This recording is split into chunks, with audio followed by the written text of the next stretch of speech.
I'm finally gonna make my gravel bike tubeless. This has been a really long time coming, so I'm excited to get this process started.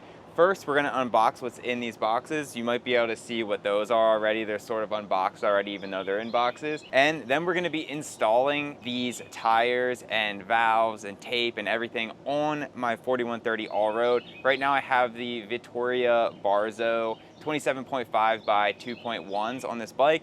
And while they have been decent tires, they're not tubeless rated. So in order to make this bike tubeless, which I really need to do because I keep getting tons and tons of flats, we had to upgrade the tires. So we're gonna do that, and then we're gonna take this piece for a test ride, and I'm gonna give you guys my thoughts. All right, we got a big box here. Our friend Rob at PD sent us this after one of you guys, somebody that watches our videos, referred us to Rob. I don't know if you know Rob or if you just know of PD's, but it's really exciting and super cool. So let's go ahead and open it and see what Rob sent us. All right, cool. So look at what we got here. My gosh. My gosh, yo. It's like Christmas. Rob, thank you so much. You're an absolute legend. This is seriously like Christmas. Holy cow. So he sent us some stuff to do this tubeless conversion. He also sent us some grips. So you'll see Katie do some grip upgrades on her bikes. I want to lay it out nice and look at it. Yeah, we should lay it all out so we can like envision it all. Okay.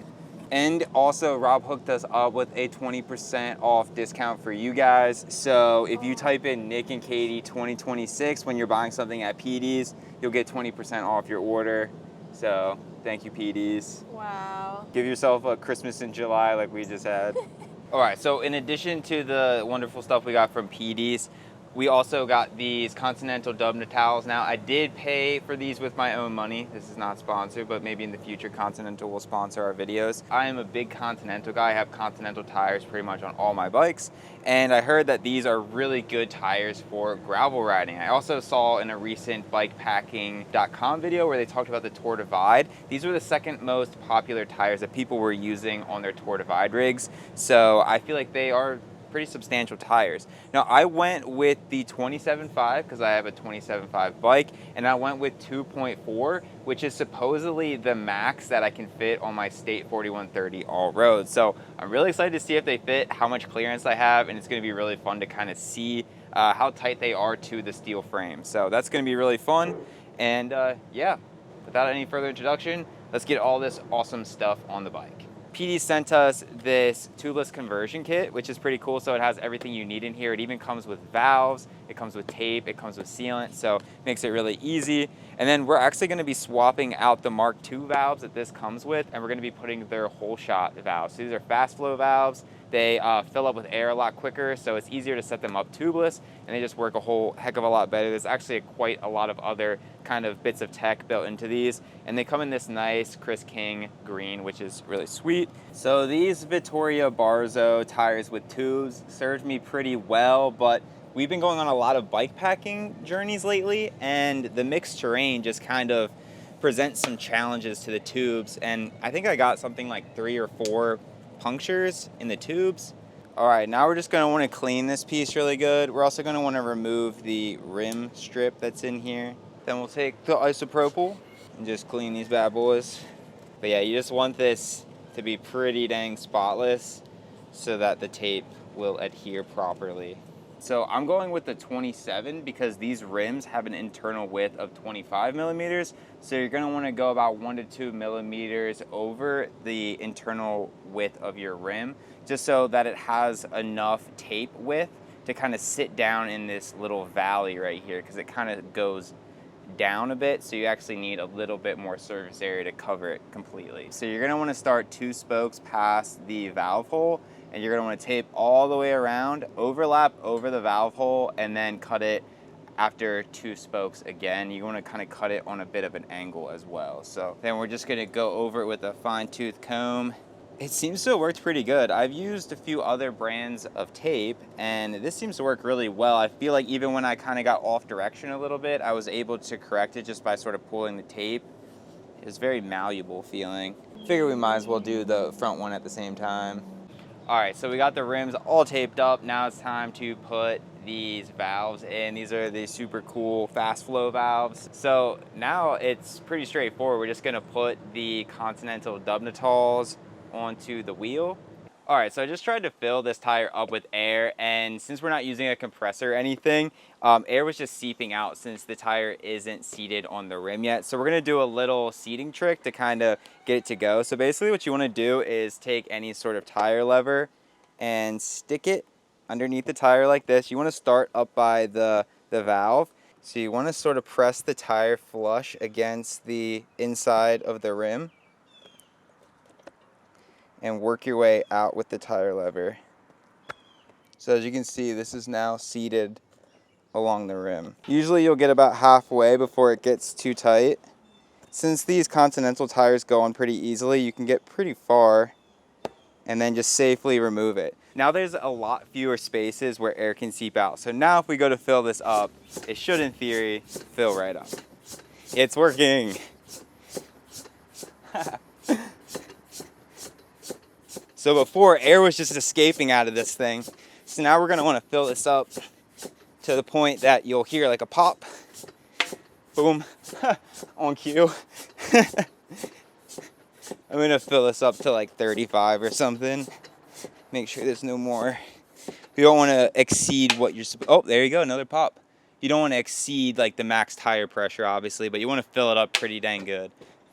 So you wanna make sure that this line here on the tire is parallel to the rim all the way around, and that's money. So a smart person would probably test fit this to make sure it fits before putting sealant in this, because at that point it's gonna be a lot harder to return these tires to Continental, so. All right, it clears. Oh yeah, we got plenty of clearance. Nothing like a new pair of shoes, am I right? All right, so it comes with these nice little convenient packs of sealant. So all you gotta do is shake them up. So it says for 27.5, which this is 27.5, that you're supposed to use basically like 3/4 of this packet, 90 milliliters. I think we might just go ahead and just fill the whole thing up since we're not really worried about weight. And that way we don't waste any of this. It'll just kind of give us a little bit more time between service intervals and just have a bit more sealant in there. So, all right, it seems to have like popped into place, like it's kind of holding itself there. So we should be able to like turn this upside down. So that works really good. I was kind of squeezing it and it kind of stopped going in. And then I squeezed the tire to kind of put some air back into it and then squeezed it again and it all went in.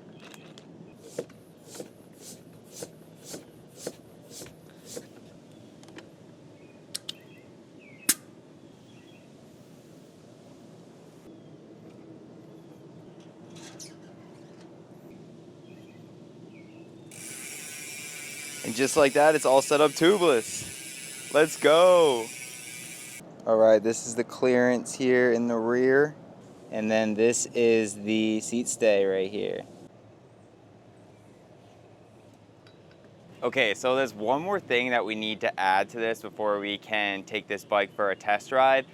This bike has been getting pretty cool lately, so I decided to kind of splurge a little bit and get something a little special for this build. So let me show you what I got in here. This like literally just came in the mail. It is a Thompson X4 stem.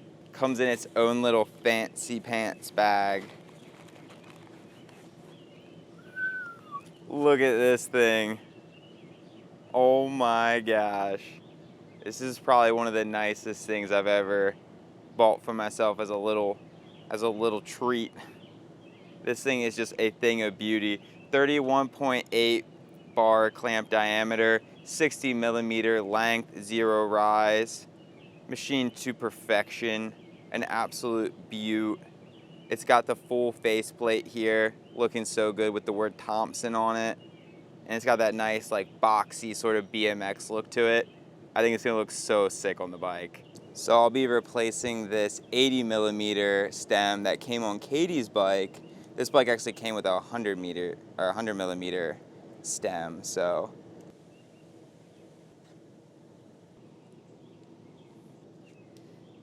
Dang, that looks so good though. I am so stoked on this. Now I think I might cut down these bars a little bit. I'm gonna cut them from 840 down to 780.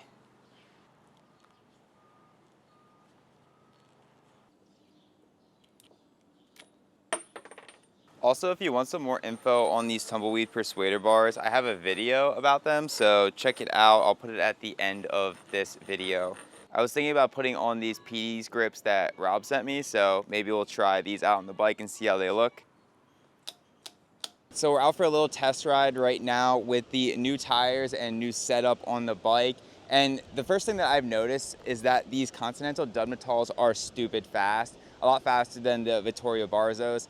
I'm really excited to try these out on some mixed terrain and even going bike packing. I plan to do sort of a long-term review on these tires in the future. So if that's something that you're interested in, be sure to subscribe and then let me know down in the comments. The more interest we have, the more likely I am to kind of do the videos sooner than later. So let me know about that. Also, be sure to go check out PD's. Go to pds.com and use Nick and Katie 2026, and you can get 20% off of some cool PD's gear. So thank you so much for watching. Be sure to subscribe, and we'll catch you guys in the next one. Peace.